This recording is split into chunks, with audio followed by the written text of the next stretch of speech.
കല്ലുമ്മക്കായ അല്ലെങ്കിൽ കടുക്ക നിങ്ങളുടെ നാട്ടിൽ എന്താ ഇതിന് പറയുക? നമ്മളിവിടെ കല്ലുമ്മക്കായ കടുക്ക രണ്ടും പറയാറുണ്ട് കേട്ടോ. അത് നല്ലോണം നല്ല തോടെല്ലാം കളഞ്ഞ് കഴുകി വൃത്തിയാക്കി എടുത്തിട്ടുണ്ടേ. ഇതിപ്പോൾ നമ്മൾ എടുത്തിരിക്കുന്നത് എത്രയാണോ അതിൻ്റെ ഒരു മുക്കാൽ ഭാഗം നമ്മൾ പൊരിച്ചെടുക്കാനും മറ്റേത് അങ്ങനെ തന്നെ മാറ്റി വെക്കുകയാണ് കേട്ടോ. ഒരു കാൽ ഭാഗം കല്ലുമ്മക്കായ നമ്മൾ മാറ്റി വെച്ചിട്ടുണ്ട്. എന്നിട്ട് എടുത്ത് വെച്ചിട്ടിരിക്കുന്ന ആ മുക്കാൽ ഭാഗം കല്ലുമ്മക്കായയിലോട്ട് കുറച്ച് മഞ്ഞൾ, ഒരു 1/4 ടീസ്പൂൺ മഞ്ഞൾ, പിന്നെ ഒരു 2 ടീസ്പൂൺ മുളക് പൊടി. നമ്മൾ ഓൾറെഡി ഇന്നലെ ചിക്കൻ കറി ഉണ്ടാക്കിയപ്പോൾ നിങ്ങൾ കണ്ടല്ലോ, മുളക് പൊടിക്ക് കളറില്ല കേട്ടോ. നിങ്ങൾക്ക് കാശ്മീരി വേണമെന്നുണ്ടെങ്കിൽ കളർ ആവശ്യമുണ്ടെങ്കിൽ ചേർക്കാം. ഇതിപ്പം 2 ടീസ്പൂൺ മുളക് പൊടിയും ആവശ്യത്തിന് ഉപ്പും കൂടെ ചേർത്തിട്ട് ഇത് മാത്രമേ ചേർക്കുന്നുള്ളൂ. കൂടുതൽ അങ്ങോട്ട് മൊഞ്ചാക്കുന്നൊന്നുമില്ല. അപ്പോൾ നമ്മൾ അതെല്ലാം കൂടെ ചേർത്ത് കൈ വെച്ച് തിരുമ്മി കൊടുക്കുക. വെള്ളം ചേർക്കേണ്ട ആവശ്യമില്ല, കാരണം കല്ലുമ്മക്കായിൽ നിന്ന് എപ്പോഴും ഇങ്ങനെ വെള്ളം ഊർന്ന് ഇറങ്ങിക്കൊണ്ടിരിക്കുമല്ലോ. അങ്ങനെ നമ്മളത് അവിടെ മിക്സ് ചെയ്ത് മാറ്റി വെച്ചു. ഇനി നമ്മൾ അരി അളന്നെടുക്കുകയാണ്. ഇങ്ങനെ മെഷറിംഗ് കപ്പിൽ വേണമെന്നല്ല കേട്ടോ, ഏത് പാത്രത്തിലാണോ എടുക്കുന്നത് ആ കപ്പ് തന്നെ വെള്ളം എടുത്താൽ മതി. ഇതൊക്കെ നിങ്ങൾക്ക് അറിയുന്നതാണ്, എന്നാലും ഞാൻ പറയാം. അപ്പോൾ 2 കപ്പ് അരിയാണ് ഞാനിപ്പോൾ തൽക്കാലം എടുക്കുന്നത്. ഇത് കയമ റൈസാണ് കേട്ടോ. അപ്പോൾ ജീരകശാല നിങ്ങൾക്കിപ്പോൾ അവൈലബിൾ ആയിട്ടുള്ള ബസുമതി ആണെങ്കിൽ വേവൊക്കെ മാറും. അതിൻ്റെ കൂടെ ഉണ്ടാക്കിയാലും നല്ല ടേസ്റ്റാണ്. ഇതിപ്പോൾ കയമ റൈസിൽ നമ്മൾ കഴുകി വൃത്തിയാക്കിയിട്ടൊന്ന് കുതിർത്ത് വെക്കുകയാണ്. പലരും ആദ്യം തന്നെ അരി കുതിർത്തതിന് ശേഷം കഴുകിയെടുക്കും. അങ്ങനെ ചെയ്യുമ്പം അരിയിലുള്ള അഴുക്കും അതിനോടൊപ്പം സോക്കായിട്ട് അരിയിലേക്ക് പിടിക്കുക ചെയ്യുക. കഴുകിയതിന് ശേഷം നമ്മൾ കുതിർത്ത് വെക്കുക. ഒരു 10 മിനിറ്റ് കുതിർത്തതിന് ശേഷം പിന്നെ നമ്മളത് വാർത്ത് വെക്കുന്നുണ്ട്. ഇനി നമ്മളൊരു പാത്രം അടുപ്പത്തേക്ക് വെച്ചിട്ട് ആ കുഴച്ച് വെച്ച മസാല തേച്ച് വെച്ചിട്ടുള്ള കല്ലുമ്മക്കായ ഉണ്ടല്ലോ, അതൊന്ന് ഫ്രൈ ചെയ്തെടുക്കുകയാണ്. അതിനാവശ്യത്തിനായിട്ടുള്ള വെളിച്ചെണ്ണയോ ഓയിലോ എന്താണോ നിങ്ങൾ എടുക്കുന്നത് ആ ഓയിൽ സ്പ്രെഡ് ചെയ്തതിന് ശേഷം നമ്മൾ ആ കല്ലുമ്മക്കായ നല്ലോണം പൊരിച്ചെടുക്കുകയാണ്. ഇങ്ങനെ ചെയ്യുമ്പോൾ എന്താണെന്ന് വെച്ച് കഴിഞ്ഞാൽ നമുക്കെപ്പോഴും ബിരിയാണിയിൽ ഇത് ക്രിസ്പി ആയിട്ട് കടിക്കുമ്പോൾ ഒരു പ്രത്യേക ടേസ്റ്റാണ്. പക്ഷേ ഇങ്ങനെ ആദ്യം തന്നെ ഫ്രൈ ചെയ്തിട്ട് പിന്നെ അത് ബിരിയാണിയിലോട്ട് കൊണ്ടിടുന്ന സമയത്ത് അതിൻ്റെ ഒരു ഫ്ലേവർ കിട്ടില്ല. അതിനാണ് നമ്മൾ കുറച്ച് മാറ്റി വെച്ചത്. ഇനി നമ്മൾ മിക്സീൻ്റെ ജാറിലേക്ക് ഒരു 10 അല്ലി, നിങ്ങൾ വലുപ്പത്തിനനുസരിച്ച് അളവ് കൂട്ടുകയും കുറയ്ക്കുകയും ചെയ്തോ. 10 ഒരു മീഡിയം സൈസ് വെള്ളുള്ളിയും ഒരു കഷ്ണം ഇഞ്ചിയും ഒരു 4-5 പച്ചമുളക്, എരിവിനനുസരിച്ചുള്ള പച്ചമുളകും കൂടെ എടുത്ത് ക്രഷ് ചെയ്ത് വെച്ചിട്ടുണ്ട്. നമ്മൾ ഈ ഒരു കുക്കറിലാണ് കേട്ടോ ഉണ്ടാക്കാൻ പോകുന്നത്. നിങ്ങൾക്ക് ബിരിയാണി പോട്ടിലോ ഏത് പാത്രത്തിൽ വേണേലും ഉണ്ടാക്കാം. കാരണം വിസിലടിച്ച് അങ്ങനത്തെ പരിപാടിയല്ല, കുക്കറിലല്ല നമ്മൾ ഇത് ചെയ്യുന്നത്. അതായത് വിസിലടിച്ചിട്ടുള്ള കുക്കർ ഒരു പാത്രം എടുത്തോന്നേ ഉള്ളൂ. അങ്ങനെ നെയ്യിലോ അല്ലെങ്കിൽ വനസ്പതി ഡാൽഡയിലോ ഓയിലോ നിങ്ങൾക്ക് ഉണ്ടാക്കാം. എപ്പോഴും ഞാൻ പറയട്ടെ, ഡാൽഡ ബിരിയാണിക്ക് ശരിക്കും ഒരു പ്രത്യേക ഫ്ലേവർ കിട്ടുന്ന ഒരു സംഭവം തന്നെയാണ്. ഡാൽഡയിൽ ഉണ്ടാക്കി കഴിഞ്ഞാൽ വേറെ തന്നെയാണ് ടേസ്റ്റ്. പക്ഷെ അത് അത്ര ഹെൽത്തി അല്ലാത്തതുകൊണ്ട് നമ്മൾ വീട്ടിലേക്കൊക്കെ ഉണ്ടാക്കുന്ന സമയത്ത് ഞാനിപ്പോൾ എടുത്തിരിക്കുന്നത് പശുവിൻ നെയ്യാണേ. അതെടുത്തിട്ട് അതിനകത്തോട്ട് നമ്മൾ സ്പൈസസ് ഒക്കെ ആഡ് ചെയ്ത് കൊടുത്തിട്ടുണ്ട്.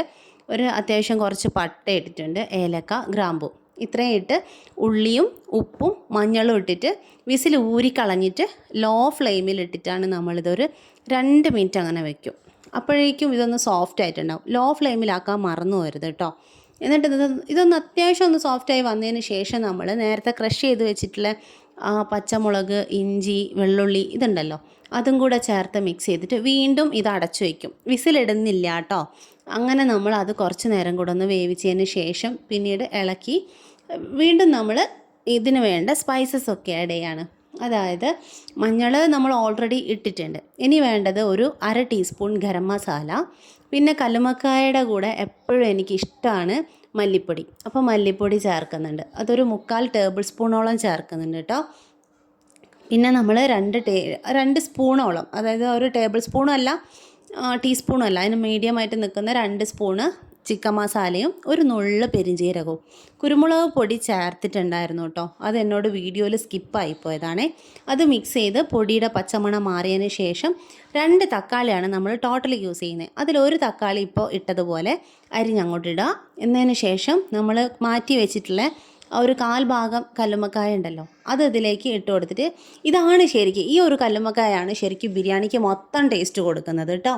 ആ ഒരു കല്ലുമ്മക്കായ ബിരിയാണി എന്നുള്ളൊരു ടേസ്റ്റ് അങ്ങനെയാണ് കൊടുക്കുന്നത്. കല്ലുമ്മക്കായ ഇടുന്ന സമയത്ത് അതിൻ്റെ ആ ഒരു ഊറി വന്ന വെള്ളത്തോട് കൂടി തന്നെ ഇടണം കേട്ടോ.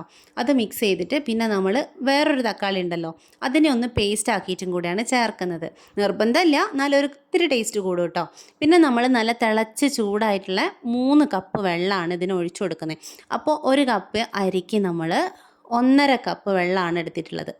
ഇപ്പം ഞാൻ ഇട്ടിരിക്കുന്നത് ക്യാപ്സിക്കാണ് കേട്ടോ. അത് നിങ്ങൾക്ക് വേണമെന്നുണ്ടെങ്കിൽ ഇട്ടാൽ മതി. എനിക്കത് ഇഷ്ടമാണ്, അതുകൊണ്ടാണ്. എന്നിട്ട് നമ്മൾ ആ ബിരിയാണിക്ക് മൊത്തം വേണ്ട ടേസ്റ്റിന് ആ ഉപ്പ് ചേർത്ത് കൊടുക്കുക.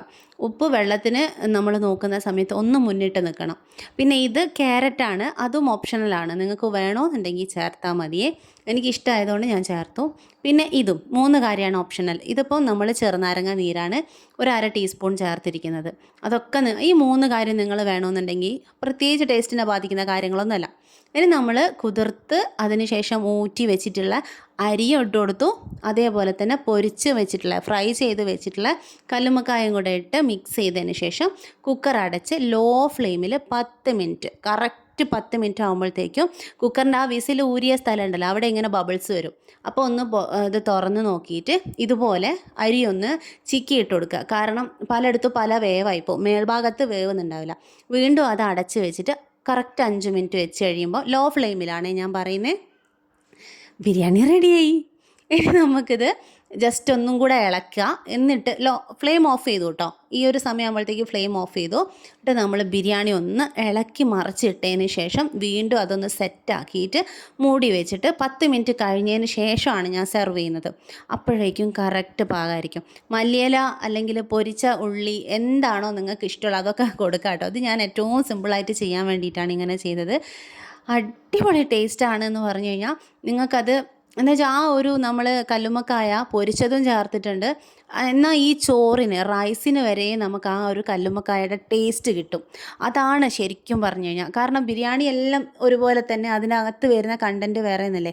ഇത് ആ ഒരു അരി ഉണ്ടല്ലോ, ആ അരിക്ക് തന്നെ കല്ലുമ്മക്കായൻ്റെ ആ ഒരു ഭയങ്കര ഒരു ടേസ്റ്റാണ്. അതേപോലെ ഡാൽഡയിൽ ഉണ്ടാക്കുകയാണ് പറ്റുന്നവർക്ക് ഡാൽഡയിൽ ഉണ്ടാക്കാം കേട്ടോ. അടിപൊളി. എനിക്കിപ്പോൾ തന്നെ വോയിസ് ഓവർ കൊടുക്കുമ്പോൾ തന്നെ വായിൽ വെള്ളം വരുന്നു. അതാണ് എനിക്ക് കറക്റ്റ് വോയിസ് പറയാൻ പറ്റുന്നില്ല. നല്ല ടേസ്റ്റ് എന്ന് വെച്ച് കഴിഞ്ഞാൽ ഒരിക്കലും ഇത് ഫ്ലോപ്പായി പോകുമൊന്നുമില്ല. ഞാൻ ഗ്യാരണ്ടി, നമ്മളെല്ലാ വീഡിയോസിനൊന്നും അങ്ങനെ ഗ്യാരണ്ടി പറയാറില്ല.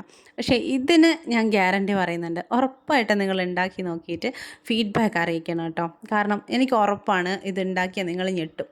ഒരിക്കൽ ഉണ്ടാക്കി കഴിഞ്ഞാൽ ഇതുപോലെ തന്നെ നിങ്ങൾ ഉണ്ടാക്കുള്ളൂ. അപ്പം ഫീഡ്ബാക്കിന് വേണ്ടിയിട്ട് ഞാനിവിടെ വെയിറ്റ് ചെയ്യുന്നുണ്ട്. മറക്കണ്ട. ടാറ്റാ.